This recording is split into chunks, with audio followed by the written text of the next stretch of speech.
Now I'd like to present Dr. Gamal Hosny to carry on his great experience with the congenital pseudoarthrosis of the tibia. Carry on, Dr. Gamal. Thank you very much. Thanks, Dr. Saleh, and thanks, Dr. Fraz, for chairing this session. And now we've listened to 2 lectures about congenital pseudoarthrosis tibia, and I'm not going to repeat the informations mentioned in these 2 papers. I want to remind you, I got this notes now that the deformity correction, how deformity correction will be held 26 June 2021, hopefully. No. So I've listened to them, and I think I had 2 problems. The prophylactic treatment, because Professor Joe said that prophylactic treatment has to be conservative by bracing, and the refracture in atrophic type is 50%. So I'm going to concentrate in these 2 issues. Forget about all the other issues. I'm not going to discuss them. Let us concentrate on the prophylactic treatment. Do we have to do it just for bracing? Because the people in our area, I don't know, that Saleh also will tell you, they don't like the braces. And usually they don't follow the rules that they have to put a brace till the skeletal maturity. Can you imagine the guy at the age 12 and putting a brace the whole day or something? It's a bit difficult. Also, the refracture rate is about 50%. With the reserve treatment, it's a successful treatment, we know. As a primary treatment, we have healing of 100% of cases, but we have 50% refractures in the atrophic type. So again, if you look at the treatment, you have prophylactic treatment and surgical treatment. And we're going to start with prophylactic treatment. We all know that we have a pre-pseudoarthrosis stage, which is anterolateral bowing with neurofibromatosis 1. And this is an example of anterolateral bowing in children. And this is an example of a child. This is female, and she had a neurofibromatosis with anterolateral bowing, and this is the father. You see the neurofibromatosis. So, you know, why do you advise the people to wait with such a deformity? And we all know that we alter the stress-strain distribution, because bowing of the long bones likely results in altered stress-strain distribution, or potentially increases the risk of the fracture. So if you leave the deformity, and it's really a precursor of congenital pseudoarthrosis tibia, it looks like you are inviting for a fracture. And if you do an osteotomy, like Professor Shu said, that if you do an osteotomy at the area of anterolateral bowing, this is the end up. You are going to end up with pseudoarthrosis, whatever you do. Nailing, plating, vascularized fibrillar graft, or Elizarov. In each case, you are going to end up with the pseudoarthrosis. So do you advise the people to wait till the older age?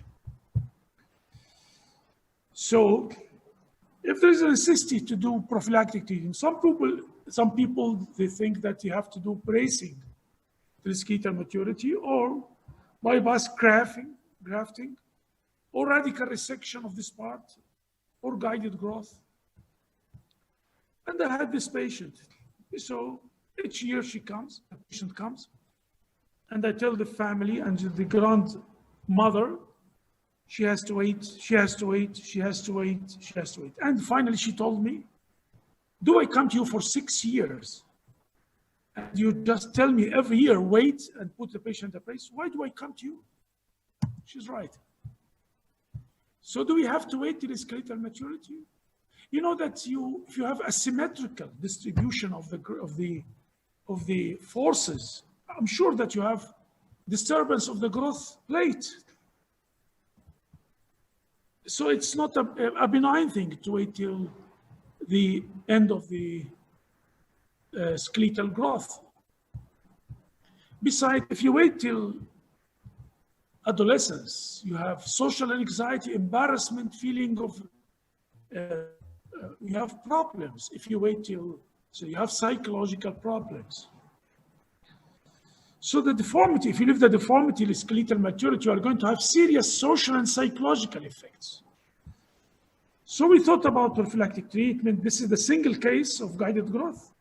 But you see, he didn't correct the deformity actually. The hypothesis that this deformity is in the oblique plane, you see in the AP and lateral. And it is C-shaped deformity. So if you want to correct it, we do an osteotomy above the zone of irregularity and another osteotomy below the zone of irregularity. So we avoid the deceased bone. So we do an osteotomy in the healthy bone and another osteotomy in the healthy bone. C-shaped deformity. And as you see, we have a third line. So we do an osteotomy above the first cora or the first apex, another osteotomy below. You see, we have two osteotomies, and we corrected the deformity by two osteotomies, and we leave this diseased part. We leave it. And you see with the follow-up, recanalization of this part. So we prevent the fracture by correcting the deformity. Again, this case was neurofibromatosis 1, and she had shortening also. And we consider a C-shaped deformity, so we did osteotomy in the healthy bone, another osteotomy in the healthy bone, and we did gradual correction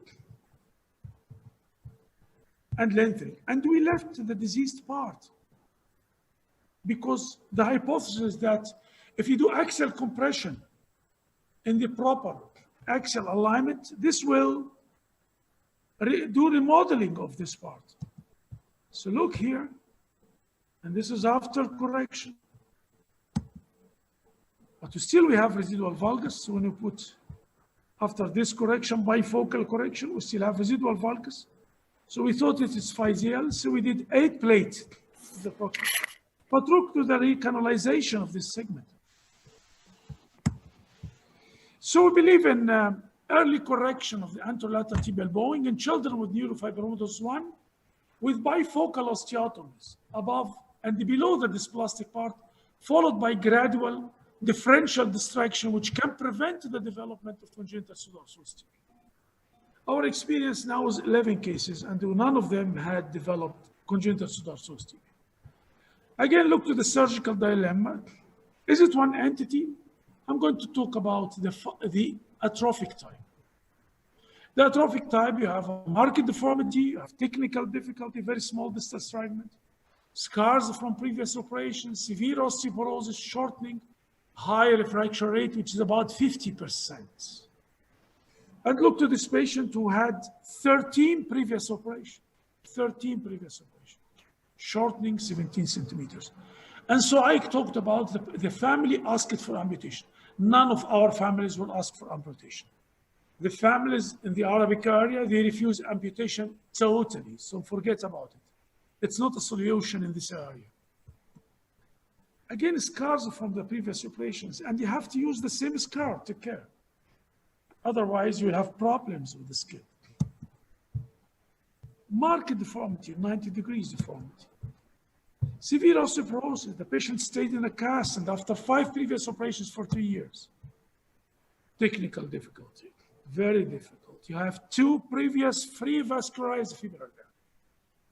2 free, and the patient is 4 years old.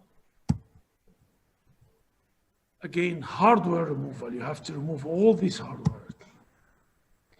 Sometimes you've got limited options because of the failure of the free vascularized fibrosis. Free vascularized fibrosis is a good operation, but you have limited options left if you have failure like this one.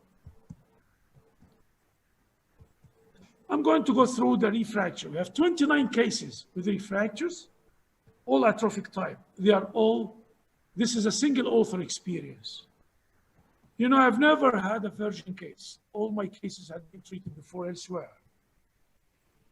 So we know that the primary union is easy in the resolve. But the problem with the refractures, because of to my mind, there are cross-sectional area, the removal of the intramedullary road, and the residual valgus deformity. And I'll give you an example how do I manage with the refracture. This case had been treated by bone transport before, and this is the end result. and a very small segment. And we had another refracture. We had 2 refractures with Elizarv, and we did bone transport. During removal of the, we put multiple K wires that is from retrograde from the heel, multiple, 4 or 5. Then we put the patient in the cast and we leave this area. So the patient can do full weight bearing with about 3 centimeter cast from the behind and on the forefoot. So the patient can put full weight and we leave these wires. We believe that these multiple wires can stimulate again the union in the area of pseudoarthrosis. Then we change the cast after 1.5 months, and after another 1 month, we remove the wires. Putting retrograde the wires and removing them increase the bone formation after the movement. So distraction, histogenesis, retrograde application of the wires, and removal of the wires. And you see with the follow-up. Complete consolidation with no refractures. Now, and this is case of failure of free vascularized graft with very small segment. Again, bone transport. There is no problem with the bone transport, and this is not the issue. You see very small fragments, union. But the problem here is with the axial alignment. We have a valgus deformity, axial malalignment. You see, this is the way, this is an arrow to increase the cross-sectional area of healing. And then you correct the axial malalignment. It's very important to correct the maximal malalignment to prevent the development of refracture. And you see with the follow-up. This is the last example. This is an atrophic type neurofibromatosis 1, which was treated by free vascularized fibrillar graft. The fibrillar graft was taken from the other side, from the same side. So there was 2 times free vascularized fibrillar graft for such a patient. And she was prepared for the 3rd time. They were planning to take a free vascularized fibrillar graft from the mother. You see how the people are dogmatic because they decided, because they have one option, free vascularized graft. So they did twice from the other side, from the first side, from the ipsilateral side, and they were planning to have a 3rd time from the mother. Anyhow, this was the picture. She came to me, the patient came to me with age 4, and this was the incision on the healthy side. And so we just had the physis and you see the shortening, the 6-year-old boy. Very small fragments. And the patient has physial distraction from this area. You see the physial distraction for 10 centimeters.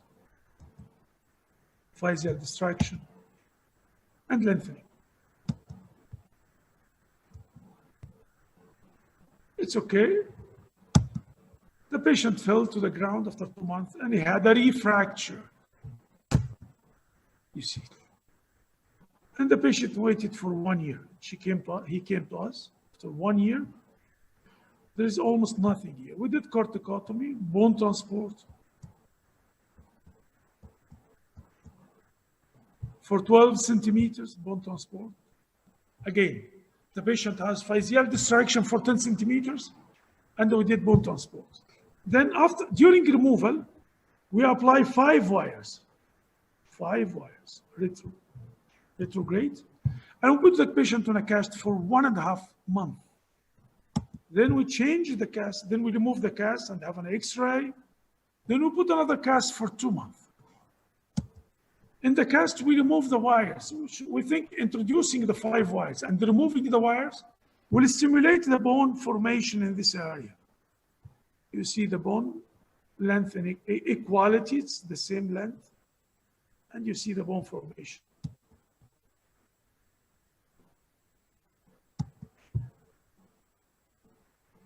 Look to the skin. and the bone formation. In conclusion, prophylactic surgical treatment of anterolateral bowing bifocal corticotomy is justified to correct the deformity and prevent the development of pseudoarthrosis.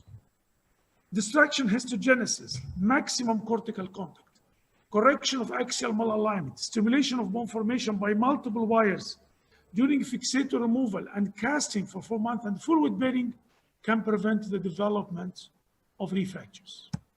Thank you.